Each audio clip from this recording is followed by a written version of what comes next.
சிங்க குட்டிகள் தாழ்ச்சி அடைந்து பட்னியாயிருக்கும். கர்த்தரை தேடுகிறவர்களுக்கோ ஒரு நன்மையும் குறைவுபடாது.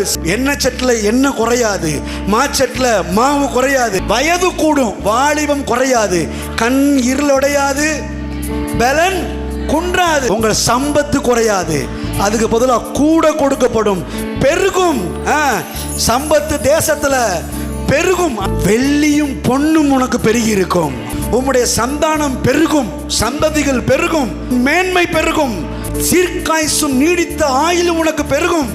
சந்தோஷமும் சமாதானமும் பெருகும். சோர்ந்து போன நேரத்தில் சத்துவம் பெருகும், பலன் பெருகும். நீ விதைத்த விதை ஒவ்வொன்றும் 100 மடங்காய் பெருகும். இரக்கமும் சமாதானமும் பெருகும். ஆசீர்வாதமும் ஐஸ்வர்யமும் கனமும் பேரும் புகழும் பெருகும். நிச்சயமாகவே உங்களை ஆசீர்வதித்து உங்களை பெருகவே பெருக பண்ணுவார். நீங்கள் பழுகி பெருகி பூமியை நிரப்பி கீழ்ப்படுத்தி ஆண்டு கொள்ளுவீர்கள்.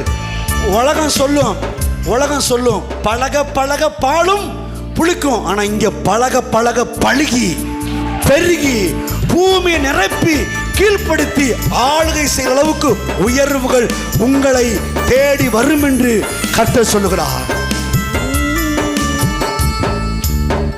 இப்படியே பழகிக்கிட்டு இருக்கோம். சில நேரத்தில் தவறிடுறோம், பாவம் செஞ்சிடறோம், அக்கிரமம் செஞ்சிடறோம், ஆண்டவருக்கு பிடிக்காததை செஞ்சிடறோம். அப்பொழுது கூட தண்டனை பெருகுன்னு சொல்லல, தேவனுடைய கிருபை அதிகமாய் பெருகும். அல்லேலூயா. எல்லா விதத்திலையும் பெருகிறதுக்கு தான் தேவன் சொல்றாரு, உறவை வளர்த்துக்கொள், நல்லா ஆராதி, ஸ்தோத்திரம் பண்ணு, ஸ்தோத்திர பலியிட்டு என்னை மகிமைப்படுத்தி இந்த உறவுலே வளரு. உயர்வுகள் உன்னை தேடி வரும். ஆராதனையில் பெருகு, ஆசீர்வாதங்கள் உன்னை தேடி